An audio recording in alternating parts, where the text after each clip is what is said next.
성경을 읽으면서 우리에게 가장 위로가 되는 말씀, 우리에게 위로를 주시는 말씀이면서 동시에 가장 이해가 안 되는 말씀이 있습니다. 좀 이상하죠? 가장 이 말씀을 들으면 참 위로가 돼. 그런데 조금만 곰곰이 생각해 보면 이상해요. 그 말씀이 있는데 무슨 말씀인가? 두려워하지 말라. 두려워하지 말라는 말씀이에요. 성경에 두려워하지 말라는 말씀 참 많이 나오죠. 제가 대략 세봤어요. 대략 세보니까 한 50여 번, 이 두려워하지 말라는 거 한 70여 번 나오는데, 하나님께서 그의 백성인 우리들에게, 이스라엘 백성들에게, 자기 백성에게 두려워하지 말라라는 건 한 50여 번 되는 것 같아요. 50여 번. 그러니까 성경에서 굉장히 많이 나오는 거죠. 하나님께서 우리를 향해서 두려워하지 말라, 두려워하지 말라. 이 말씀은 온갖 어려움과 실패와 고난에 직면한 우리에게 얼마나 위로가 되는 말씀인지 몰라요.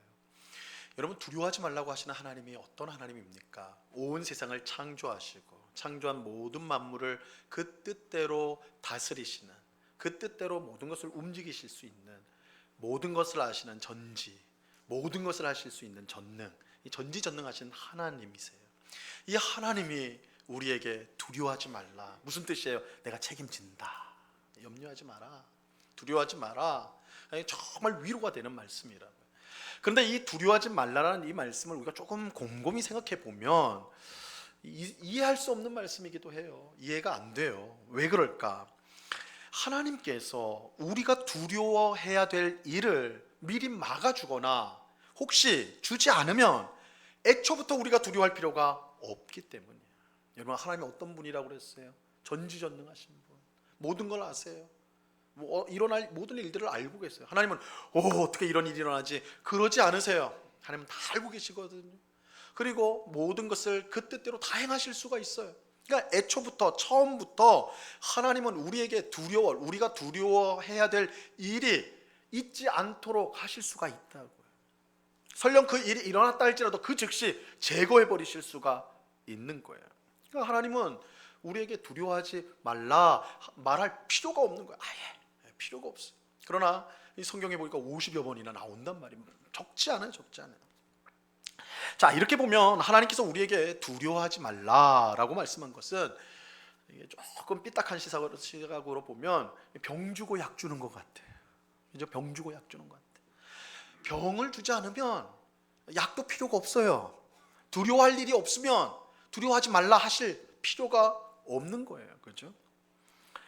자, 그러나 이렇게 생각하는 데에는요, 큰 오해가 자리하고 있습니다. 큰 오해가 있습니다. 그 오해는 뭔가, 이 두려운 일을 당하는 것은 무조건 나쁘거나 불필요하다고 생각하는 오해입니다. 우리는 두려워하는 일이 있으면 안 돼, 이렇게 생각을 하는 거예요. 물론 두려운 일을 당하는 것은 결코 유쾌한 일은 아니에요. 가능하면 그런 일들이 빨리 제거되거나 우리가 거기로부터 벗어나는 게 좋지요. 두려워할 일이 우리 삶 가운데 없는 게 좋습니다. 누구도 직장을 잃고서 불확실한 삶을 계속 살기를 원하지 않을 거예요. 직장을 잃고 어떻게 내 미래가 어떻게 될까, 그 두려움 속에 계속해서 살고 싶은 사람 아무도 없을 겁니다. 누구도 몸 안에 큰 질병을 가지고 계속해서 살기를 바라지 않을 거예요. 누구도 주변 사람들에게 왕따가 되어서 무시받는 삶을, 그거 굉장히 두려운 거죠. 그 삶을 계속해서 살고 싶은 사람 아무도 없을 겁니다. 이런 두려운 일들은 빨리 제거하거나 벗어나는 것이 최선이겠죠. 하지만 그렇다고 이런 두려운 일들, 우리 삶 가운데 일어나는 두려운 일들이 우리에게 무조건 나쁘거나 불필요한 것은 아닙니다. 오히려 두려운 일들 때문에 우리에게 주어지는 놀라운 은혜와 복이 있다는 것도 사실이에요. 두려운 일들을 통해 우리에게 주어지는 하나님의 은혜와 복이 있다는 거예요. 제가 아는 어떤 분은 평생을 하나님과 상관없이 살았어. 하나님이 뭐냐? 나 하나님 안 믿는다. 그런 사람인데 갑작스러운 자녀의 죽음으로 하나님께 돌아왔어요. 제가 아는 또 다른 분은 말기암 판정을 받은 후에 오히려 이전에도 신앙생활을 했지만 오히려 그 판정을 받고는 오히려 하나님을 더 깊이 사랑하고 더 의지하는 사람으로 변화가 되었어. 제가 아는 어떤 목사님은 공황장애가 갑자기 왔어요. 이 공황장애는 사람 많이 모여 있는 거 보면 가슴이 터질 듯이 펑펑 하는 그런 증상이 있다고 그래요. 근데 목사가 이거 공황장애면 큰일 나는 거예요. 성도들 모여있는 앞에서 설교를 해야 되는데 가슴이 터질 것 같으면 할 수가 없잖아. 그래서 목회를 그만뒀어. 두려운 일이죠. 목사가 목회를 못하는 거예요. 그런데 그 일들을 계기로 해서 소수의 하나님을 떠난 사람들을 찾아가서 만나서 상담해주고 성경 공부해주는 그런 사역을 지금 감당할 수가 있어요. 그분 말이 그래요. 야, 내가 이거 아니었으면 평생 내가 이런 사람들 만났을까? 하나님 떠난 사람들 만났을까? 그 말을 하더라고요. 이처럼 하나님은 두려운 일들을 통해 놀라운 역사를 또한 놀라운 은혜를 베푸실 때가 있습니다. 두려운 일들을 통해 다른 것으로 얻을 수 없는 은혜와 복을 누리게 하실 때가 많다는 거예요. 그래서 하나님은 두려운 일들을 우리를 위해 허락하실 때가 있습니다. 하나님은 두려운 일들, 우리에게 닥쳐오는 두려운 일들을 미리 막아주실 수도 있어요. 또 그것이 생겼을 때 바로 제거해 주실 수도 있습니다. 하지만 그렇게 하지 않고 대신 두려워하지 말라라고 말씀하면서 잠시 그 상황 가운데 우리를 두실 때가 있다라는 것입니다. 이것이 아니고는 받을 수 없는 은혜와 복이 있기 때문입니다. 그래서 우리가 이제 성경을 읽어보면요, 성도의 삶 속에 평안하게 하는 하나님의 역사와 함께 우리를 두렵게 하는 일들이 함께 섞여 있다는 것을 어렵지 않게 발견할 수가 있어요. 우리가 예수 믿으면 만사형통이라고 생각해. 어려움도 없고 병도 없고 다 잘 될 것이라고 생각해. 그런데 성경도요, 그렇지 않더라고요. 하나님이 우리를 평안하게 하는 그 모습이 있는 반면, 역사가 있는 반면에 거기에 또 섞여 있는 것이 우리를 두렵게 하는 일들이 함께 섞여져 있어요. 가령 우리가 너무나 사랑하는 시편 23편 말씀 우리가 이제 보면요, 여러분 시편 23편은 다윗이 하나님을 찬송한 시잖아요. 여호와는 나의 목자시니 내게 부족함이 없으리로다. 그러면서 뭐라고 그래요? 그가 나를 푸른 초장 쉴 만한 물가로 인도하시는도다. 그리고 뭐라고요? 나를 의의 길로 인도하시는도다. 이렇게 찬송을 하잖아요. 이 찬송만 보면 이야, 다윗의 삶은 이 사람이 믿음의 사람이라서 어떤 두려움, 삶의 두려움 일도 끼어들 틈이 없구나. 항상 푸른 풀밭, 쉴 만한 물가, 의의 길로 달려가는 인생이니까 삶을 두렵게 할 일이 없겠구나 우리가 생각하기 쉬워요. 그런데 23편 4절 바로 이어지는 4절에 보면요, 상황이 완전히 역전되게 됩니다. 23편 4절 말씀입니다. 우리 한번 같이 읽어볼까요? 시작. 내가 사망의 음침한 골짜기로 다닐지라도 해를 두려워하지 않을 것은 주께서 나와 함께 하심이라. 주의 지팡이와 막대기가 나를 안위하시나이다. 지금 다윗은 어디에 있어요? 방금 전까지 푸른 풀밭 쉴 만한 물가에 있었거든요. 의의 길로 열심히 달려가고 있었거든요. 그런데 지금은 어디 있어요? 사망의 음침한 골짜기에 있어요. 두려움과 공포가 가득한 골짜기 한가운데를 지나가고 있다라는 거예요. 그런데 어떻게 방금까지 푸른 풀밭 쉴 만한 물가에서 의의 길에서 그렇게 안전하고 복된 삶을 살던 다윗이 이 갑작스럽게 사망의 음침한 골짜기에 놓이게 된 것일까? 완전히 뒤집어졌잖아요, 그죠? 어떻게 이런 것일까? 근데 이거는 사실 이렇게 말하니까 이상한 것처럼 보이지만 전혀 이상한 게 아니에요. 왜냐하면 우리의 삶이 그렇기 때문에 그래요. 우리의 삶이 그래요. 여러분, 예수님을 믿고 나서 언제나 푸른 풀밭 쉴 만한 물가였습니까? 나는 지금까지 내 인생을 되돌아보니까 나는 푸른 풀밭 쉴 만한 물가를 벗어난 적이 없어. 이런 분 계세요? 손은 들지 마세요. 드실 분이 없을 거예요, 그렇죠? 조금만 생각해 보면 내가 푸른 풀밭 쉴 만한 물가에 있었을 때도 있죠. 그러나 어떨 때는 정말 깜깜한 어둠밖에 보이지 않는 정말 죽을 것 같은 사망의 음침한 골짜기에 놓여 있을 때도 분명히 있었다라는 거예요. 이것이 우리 삶 속에 항상 섞여져 있어요. 이게 다윗의 고백이 우리의 고백이에요. 성경의 말씀이 우리의 삶의 모습이라고요. 마치 그 화창한 여름날에 햇볕이 강렬하게 비칠 때 얼마나 활력이 있습니까? 얼마나 햇빛이 만천에 밝아가지고 얼마나 좋아요. 그런데 갑자기 먹구름이 밀려오더니, 그죠? 해를 가려버리고 깜깜해지고 천둥번개가 치면서 폭우가 쏟아지잖아요. 요즘에 우리나라 기후가 열대성으로 바뀌면서 이럴 때가 가끔 많아요, 그죠? 가끔 많아요. 말이 이상한데 많아요, 그죠? 많아요. 마치 그런 것처럼 우리 인생이 화창한 봄날 같은 여름날 같은 날인데 갑자기 먹구름이 몰려가지고 쏟아진단 말이에요. 번개가 친단 말이에요. 무섭게 내리친단 말이에요. 이게 우리의 삶이라는 거예요, 우리의 삶. 그래서 중요한 것은 우리의 삶 가운데 두렵게 하는 일들이 있다는 그 자체가 중요한 건 아니에요. 그게 우리의 삶이기 때문에. 성경 어디에도 너희는 푸른 불밭 쉴만한 물가에서 살다가 천국 온다 이런 말 없어요. 푸른 불밭 쉴만한 물가도 있지만 사망의 음침한 골짜기도 있단 말이에요. 그러니까 두렵게 하는 일들이 생기는 것은 우리가 이상하게 생각할 일이 아니에요. 당연한 거예요. 문제는 그게 아니라 하나님께서 왜 우리를 그런 두려운 일을 겪게 하시는가, 그 일을 통해 우리에게 주시고자 하는 유익은 무엇인가, 그것을 생각하는 것이 중요한 것입니다. 하나님이 우리에게 두려운 일을 겪게 하시는 데는 분명한 이유가 있어. 분명한 이유가 있어. 두려워하지 말라라고 말씀하면서까지 두려운 일을 경험하게 하는 데에는 하나님의 분명한 뜻이 있다라는 것입니다. 그렇기에 우린 두려운 일들이 찾아왔을 때 우린 너무 낙심하면 안 돼요. 물론 우리가 연약한 인생이라서 두려운 일이 막상 찾아올 때는, 원치 않는 일이 찾아올 때는 우리가 어쩔 줄 모르고 또 실망도 되고 원망도 되고 그럴 수는 있어요. 그러나 너무 낙심하면 안 돼.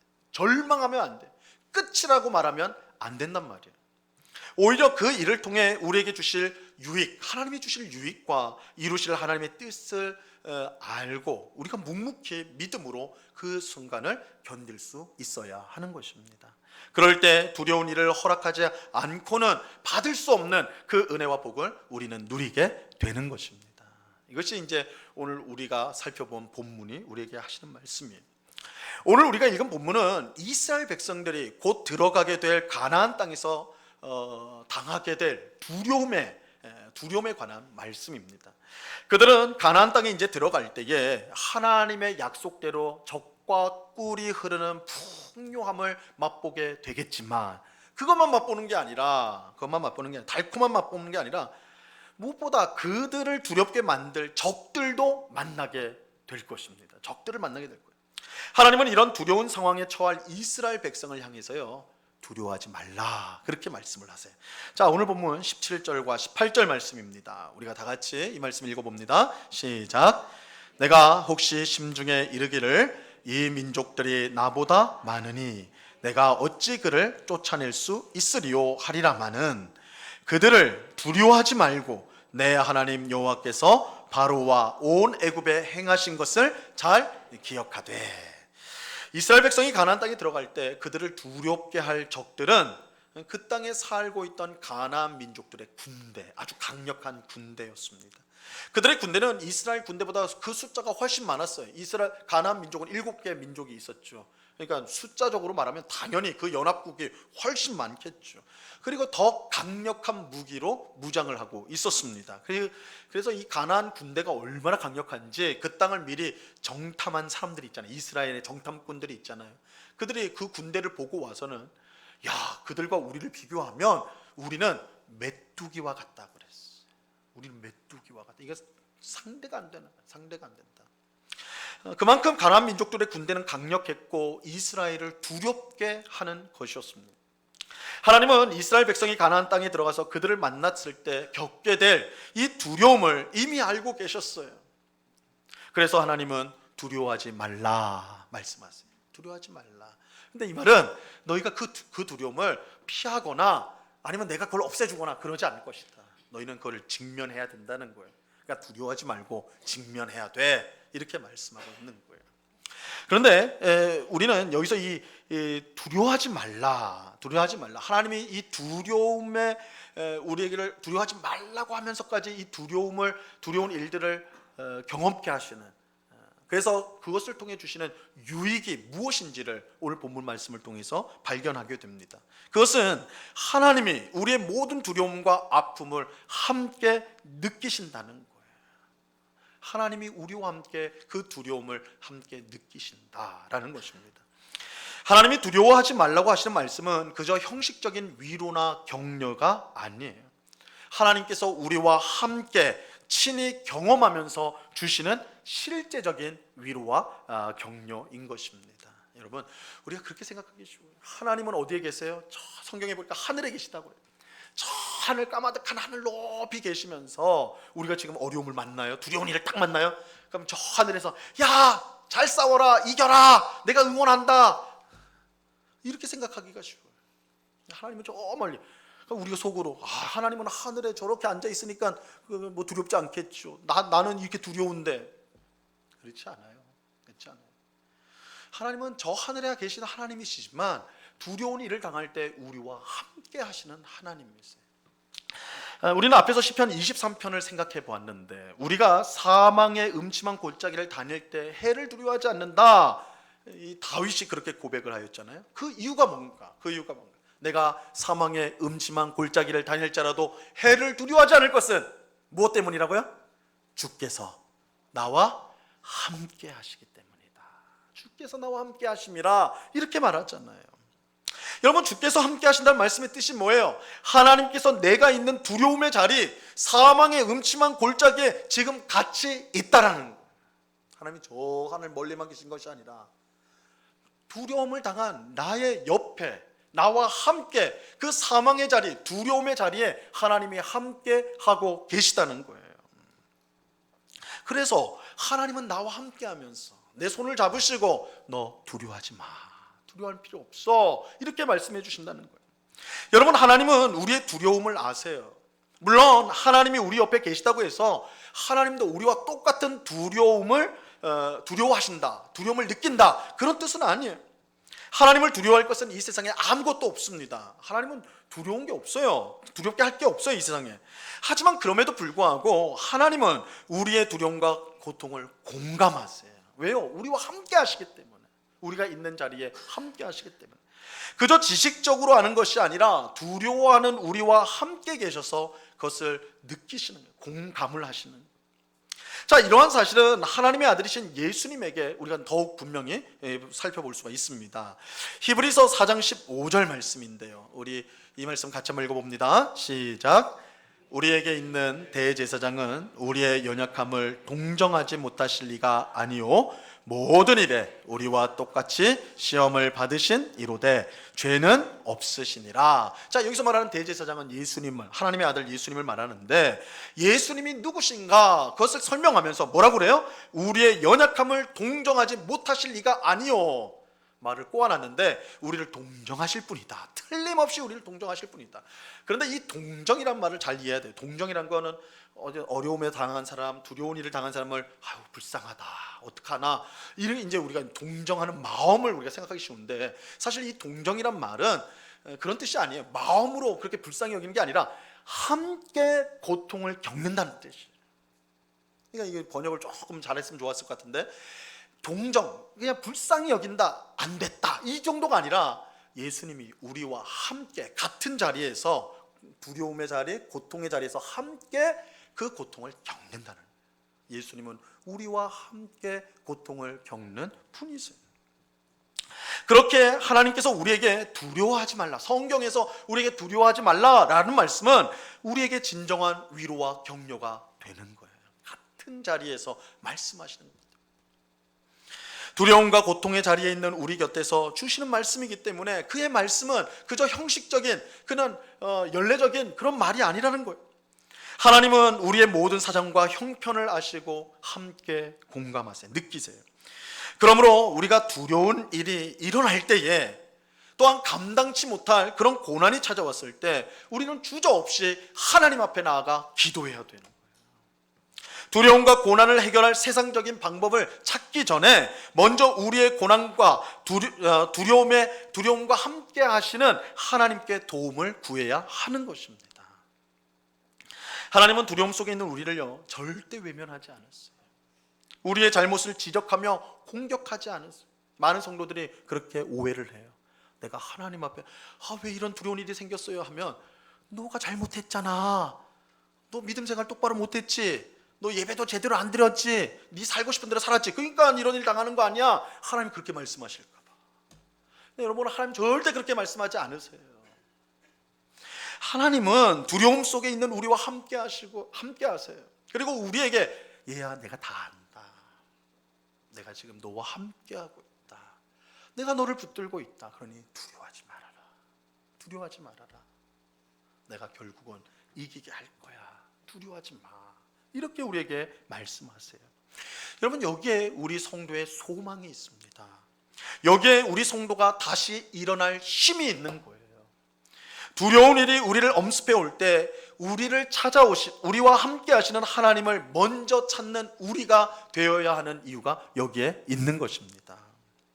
하나님은 우리의 두려움을 모두 아시고 그를 믿고 의지하는 우리를 결국은 승리하게 만들어 주실 것입니다. 그래서 성경에서 두려워하지 말라, 또 우리에게 성령을 통하여 얘야 두려워하지 말라라고 말씀하실 때 하나님 나와 함께 하시는구나.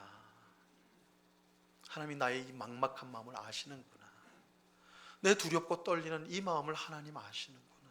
하나님 도와주세요. 이길 수 있도록 도와주세요. 그렇게 기도해야 되는 거예요. 두려워하지 말라, 두려워하지 말라. 이것은 우리에게 소망이 되시는 말씀이다. 이것을 우리가 꼭 기억해야 하는 것입니다. 근데 하나님은 두려움 속에 있는 우리에게 그저 두려워하지 말라, 이 말도 너무 귀하신 말씀이지만 거기에 그치지 않고 그 두려움을 이길 수 있는 방법을 또한 우리에게 알려주십니다. 오늘 본문에서 두려움을 이길 수 있는 방법을 알려주세요. 그것은 기억하는 겁니다. 기억하는 것. 자, 오늘 본문 19절 말씀을 보시기 바랍니다. 19절 우리 같이 이 말씀 읽어봅니다. 시작. 내 하나님 여호와께서 너를 인도하여 내실 때에 내가 본 큰 시험과 이적과 기사와 강한 손과 편파를 기억하라. 내 하나님 여호와께서 내가 두려워하는 모든 민족에게 그와 같이 행하실 것이요. 하나님은 가나안 민족의 강력한 군대를 두려워하는 이스라엘 백성에게 하나님께서 그들을 애굽에서 어떻게 구원하셨는가를 기억하라 라고 말씀을 하세요. 기억하라. 우리가 아는 대로 하나님은 10가지 재앙을 통해 당시의 최강대국이었던 애굽을 완전히 초토화해버리죠. 완전히 하나님께서 그것을 정복을 해버렸어요. 마음이 그렇게 강팍했던 애굽 왕이요, 하나님 앞에 두 손 두 발 다 들어버렸습니다. 다 완전히 항복을 해버렸어요. 애굽을 정복하신 하나님께서 이스라엘 백성이 두려워하는 모든 민족에게 그렇게 하실 것이다, 이렇게 말씀하고 있습니다. 여러분, 하나님은요 지금 뭐라고 말씀하는 거냐면 하나님은 출애굽의 하나님이 가나안 정복의 하나님이다라고 말씀하고 있는 거예요. 출애굽의 하나님, 출애굽을 일으켰던, 그 역사를 일으켰던 하나님과 이제 가나안 민족을 정복해야 되는 이것을 지시하는 하나님이 다르지 않다는 거예요. 다르지 않다. 똑같다는 거예요. 가나안 정복을 이루신 하나님이 가나안 정복을 출애굽의 하나님이 가나안 정복을 이루실 하나님과 동일하다라고 말하고 있어요. 애굽과 가나안 땅이 틀려요. 시대가 달라요. 사람도 달라요. 모든 게 다 달라요. 그러나 하나님은 동일하세요. 하나님은 동일하세요. 이스라엘을 애굽에서 구원하신 하나님께서 이제 가나안 민족을 물리치고 그곳을 주실 것입니다. 그러므로 지금 이스라엘 백성이 해야 될 일은 그저 두렵고 떠는 것이 아니라 애굽을 심판하신 하나님을 기억하는 거예요. 기억하는 거. 왜냐하면 애굽을 심판하신 그대로 가나안 땅을 심판하실 것이기 때문에. 하나님이 똑같은 하나님이에요. 그 똑같은 하나님이 똑같은 일을 하는 건 너무나 당연한 것이죠. 하나님께서 과거에 행하신 이 구원 역사를 기억하는 것이 바로 지금의 두려움을 이기는 방법이 되는 것입니다. 자, 하지만 제가 이렇게 이제 말씀을 드리면 질문이 생기는 분이 계실 거예요. 마음속에 질문이 생겨요. 무슨 질문이냐? 아니, 이스라엘 백성들은 출애굽 역사를 직접 보거나 아니면 자기 아버지 부모에게 직접 들어가지고 그렇게 기억할 수 있지만 오늘 우리는 그렇지 않지 않습니까? 우리는 유대인도 아니고 벌써 3,000년이나 떨어진 지금 시공간에 있는데 우리가 그걸 기억한다는 게 무슨 의미냐? 무슨 의미입니까? 이런 질문이 생기죠. 성경 시대와 오늘 우리 사이에 수천 년의 세월이 흘렀는데 우리는 무엇을 기억해야 된단 말입니까? 두려움을 이기기 위해서 기억해야 된다는데 뭘 기억해야 되느냐라는 질문입니다. 우리가 알아야 될 중요한 사실은요, 수천 년이 지나든 수만 년이 지나든 하나님은 동일하시다는 거예요. 하나님은 같다라는 거예요. 하나님은 같아요. 하나님은 변함이 전혀 없어요. 모세와 이스라엘 백성이 믿었던 하나님이요, 오늘 우리가 믿는 하나님입니다. 동일해요. 그렇게 사도 바울은 고린도 교회 성도들에게 편지를 쓰면서 이 출애굽한 이스라엘 백성에게 일어난 일을 기록한 것이 바로 우리를 위한 것이다, 이렇게 말하였습니다. 고린도전서 10장 11절 말씀인데요, 우리 말씀 고린도전서 10장 11절 같이 읽어봅니다. 시작. 그들에게 일어난 이런 일은 본보기가 되고 또한 말세를 만난 우리를 깨우치기 위하여 기록되었느니라. 그러니까 이거 이제 바울이 쓸 때는 기원전 이제 오늘날부터 또 2000년 전이고, 그런데 이 바울이 기록할 때부터 또 출애굽까지 뒤로 하면 또 1400년 전 일이에요. 그러니까 왜 1000년도 더 전에 일어난 이 출애굽 사건이 고린도 교회 성도들에게 본보기가 된다라고 지금 말씀하는 거냔 말이에요. 그 이유는 분명해요.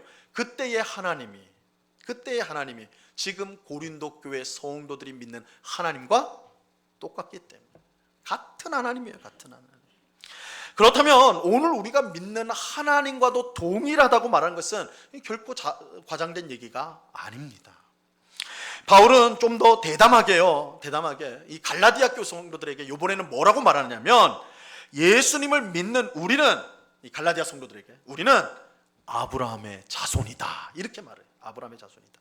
갈라디아서 3장 29절 말씀입니다. 너희가 그리스도의 것이면 곧 아브라함의 자손이요 약속대로 유업을 이을 자니라. 너희가 그리스도의 것이면 곧 아브라함의 자손이다. 이거 놀라운 거예요. 왜냐하면 당시 갈라디아 사람들은 이방인들이에요. 유대인과 전혀 상관이 없어요. 피 한 방울 섞이지 않았습니다.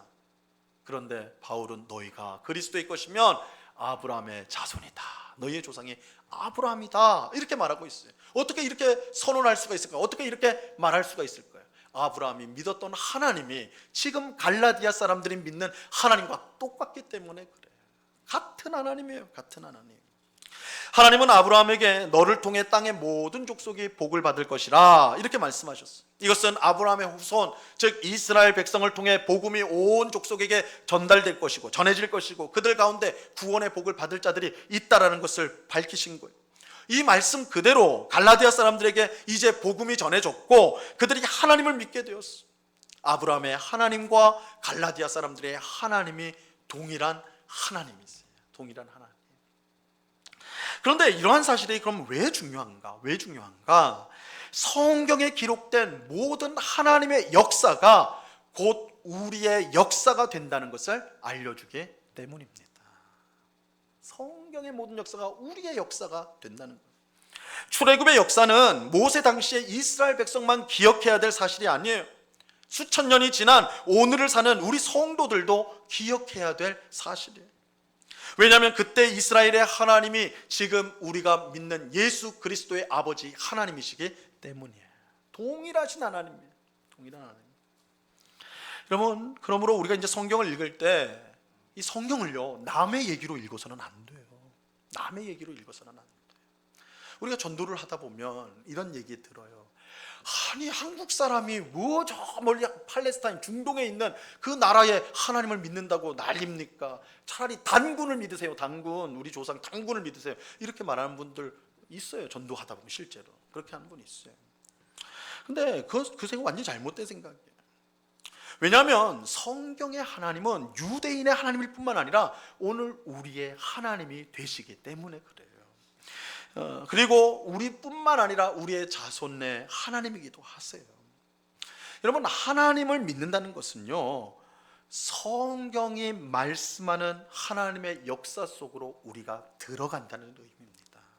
그러니까 하나님을 믿는다는 건 그죠? 우리가 어떤 신적인 존재, 그 하나님, 뭔가 하나님이 있구나, 이렇게 어떤 신적인 우리보다 탁월한 뭐 그런 존재를 믿는다, 그 차원이 아닙니다.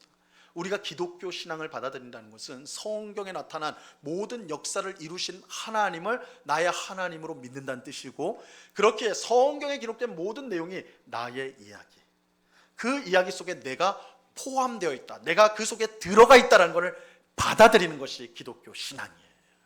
그러니까 기독교 신앙을 받아들이는 것은 우리 인생의 이야기가 달라지는 것입니다. 우리의 이야기가요, 성경 이야기 속으로 들어가는 거예요. 포함이 되는 거예요. 비록 우리는 아브라함과 피 한 붕을 섞이지 않았어요. 섞이지 않았어요. 그러나 바울이 선언한 대로 예수님을 믿는 우리는 모두 아브라함의 자손이 되는 거예요. 하나님이 동일해요. 다윗은 우리와 상관없는 먼 나라의 왕이지만 우리를 구원한 메시아 예수님의 조상이고, 그렇다면 곧 우리의 조상이 되는 것입니다. 우리가 성경에 나오는 하나님의 역사를 기억하는 것은 결코 헛된 일이 아니에요. 허황된 일이 아니에요. 이스라엘 백성이 출애굽의 놀라운 역사를 기억하는 것과 우리가 성경을 통해 그 하나님을 기억하는 것은 정확히 똑같은 일이에요. 우리의 이야기입니다. 이스라엘 백성만의 이야기가 아니라 하나님을 믿는, 동일한 하나님을 믿는 우리의 이야기이기도 한 것입니다. 그러므로 가나안 민족의 강력한 군대 앞에서 두려워했던 이스라엘 백성이 하나님의 출애굽 역사를 기억함으로 극복하였던 것처럼, 그 두려움을 극복하였던 것처럼, 오늘 우리 또한 삶의 무수한 두려운 일들을 하나님의 출애굽 역사를 기억함으로 우리는 맞서서 나가야 하는 것입니다. 그런데 우리가 기억해야 될 사건은요, 이 출애굽 사건뿐만 아니에요. 지금 이스라엘 백성들, 가나안 땅에 들어갈 이스라엘 백성들은 출애굽 사건을 기억하면서 들어가는 거거든요. 그런데 우리는 그것뿐만 아니라 성경 전체를 통해서 하나님이 역사하신 모든 일들을 우리는 기억해야 하는 것입니다.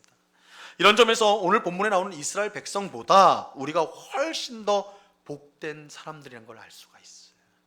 당시 이스라엘 백성들은 출애굽 사건을 기억했어요. 그거밖에 없었어요. 그러나 우리는 성경에 나오는 그 무수한 사건, 특별히 예수 그리스도를 통해 일어난 그 구원의 절정의 사건까지 우리는 기억을 하고 있는 것입니다. 그것을 기억함으로 우리는 두려움에 맞설 수가 있는 것입니다. 여러분, 지금 우리를 두렵게 하는 일들이 있습니까? 여러분, 지금 두려움 속에 가운데 있는 분들이 계세요?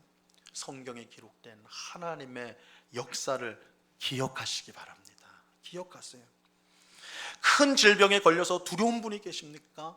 병자를 고치시며 죽은 자를 살리신 하나님이 지금 우리와 함께하고 있다는 것을 기억하시기 바랍니다.